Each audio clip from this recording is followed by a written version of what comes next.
In my book, I have an entire chapter called The YouTuber Problem, and this guy is one of the biggest problems there is. He has one of the biggest channels there are about police accountability, but he continues to push a narrative that's stupid. Why don't you actually watch some of the things that I've taught? Why don't you stop teaching people the wrong shit? Hey, Lackluster, you moron. It is not qualified immunity. You could be the best reporter in the world and not have an IQ. There's people who have their usernames say abolish qualified immunity. Let me help you. It is not qualified immunity. It is Terry versus Ohio.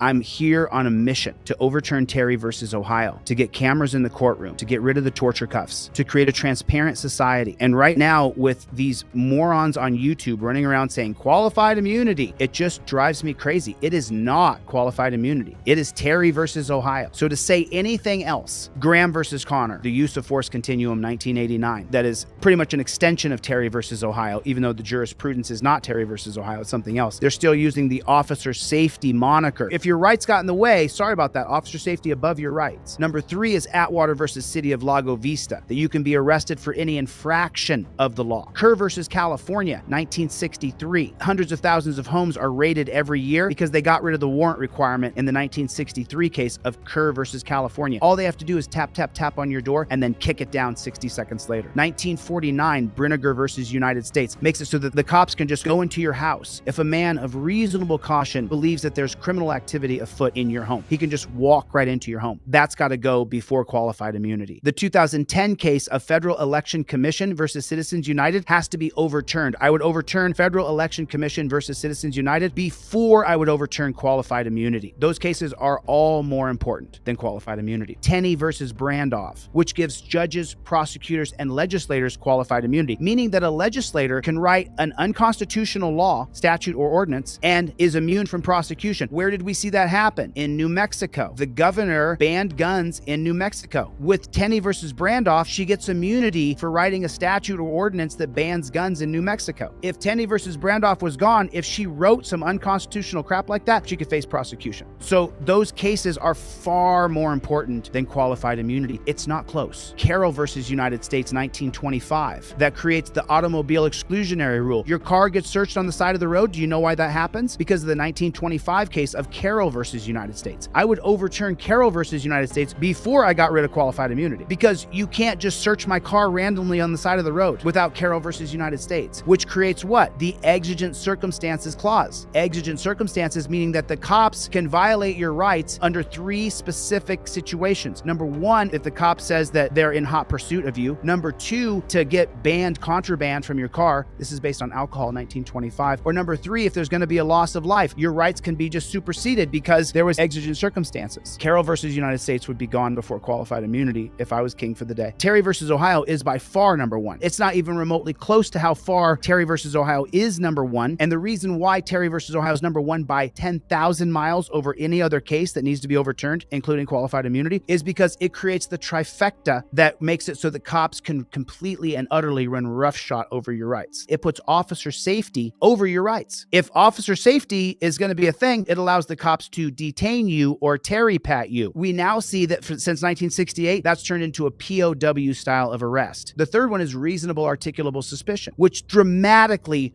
reduces the Fourth Amendment to nothing. The Fourth Amendment says that no warrant shall issue but upon probable cause supported by oath or affirmation of the victim who you did the probable cause against. That changes completely to reasonable articulable suspicion. And now the cop can detain you, which now the POW style of arrest, and then for officer safety, torture cuff you, that detainment process. That's far and away more important than qualified immunity. It's the YouTuber problem. For a decade, these morons have been on YouTube running around saying qualified immunity, and it's just not true. It's stupid. And anybody who has a brain can say, well, let's see, what comes first? Detainment or me suing them in federal district court? Detainment comes first. I mean, it's a real simple question. You don't sue a cop if you don't first get detained. Where does qualified immunity become invoked? At federal district court when you're suing for your civil rights being violated. Where does detainment happen? On the street. Where does reasonable articulable suspicion happen? On the street. Where does officer safety happen? On the street and everywhere else after that. The courts, the libraries, the schools, officer safety, officer safety, officer safety, officer safety. But none of those things are about qualified immunity. immunity. What came first in Juniper's case? The federal civil rights lawsuit, which is now they're raising money to do the federal civil rights lawsuit, or was it the Terry stop with the detainment first? It was the Terry stop with the detainment first. It wasn't the federal civil rights lawsuit that's going to be now a year, 2 years down the road, and then it's going to take 3 to 6 years to get that done. What are we talking about here? If they both have to go, then I say no. I say Terry goes first and then Graham versus Connor. If we're going to abolish qualified immunity, then the abolition process of cases, that doesn't happen until we go Terry versus Ohio, Graham versus Connor, Carroll versus United States, Kerr versus California, Brinegar versus United States, Atwater versus City of Lov Vista, Federal Election Commission versus Citizen United, Tenny versus Brandoff, and then maybe we're at Pearson versus Ray, 1967, which allows police to have qualified immunity. So if we're abolishing Terry versus Ohio or qualified immunity, then I say no to qualified immunity, Terry, and then Graham versus Connor, which is use of force. And what is the use of force continuum? What is the use of force policy? The objectively reasonable amount of force will be determined by the reasonable officer on the scene. That's the actual holding in Graham versus Connor. So don't you think that we should get rid of that before we get rid of qualified immunity? Don't you think it should be that use of force should not be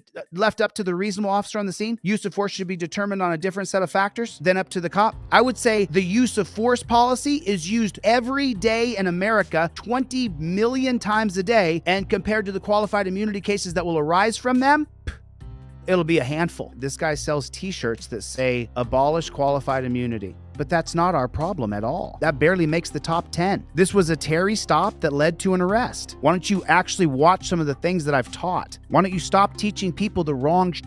It's Terry versus Ohio. The qualified immunity is going to come into the federal civil rights case. In my book, I have an entire chapter called the YouTuber problem, and this guy is one of the biggest problems there is. He has one of the biggest channels there are about police accountability. He's a good reporter, but he continues to push a narrative that's stupid. Hey, lackluster, you moron. It is not qualified immunity. You could be the best reporter in the world and not have an IQ. On TikTok, my teachings were shown over 35 million times that broke down the difference between qualified immunity and Terry versus Ohio. But this frickin' moron still sells t-shirts with his logo on the front that say abolish qualified immunity on the back. There's people who have their usernames say abolish qualified immunity. Let me help you. It is not qualified immunity. It is Terry versus Ohio. It's just so frustrating when I see a huge channel like Lackluster's, who's a reporter, not an activist, not an auditor. He's a reporter. Let's keep him in the box that he's in. You've been lied to by YouTubers for years who weren't constitutional law scholars, who didn't sit down, and I spend at least 4 hours a day, every single day, studying the history of constitutional law. Every day I dedicate 4 hours a day to reading constitutional law. Every day. And then YouTubers pick up a camera and go, qualified immunity, it's qualified immunity. No, it's not.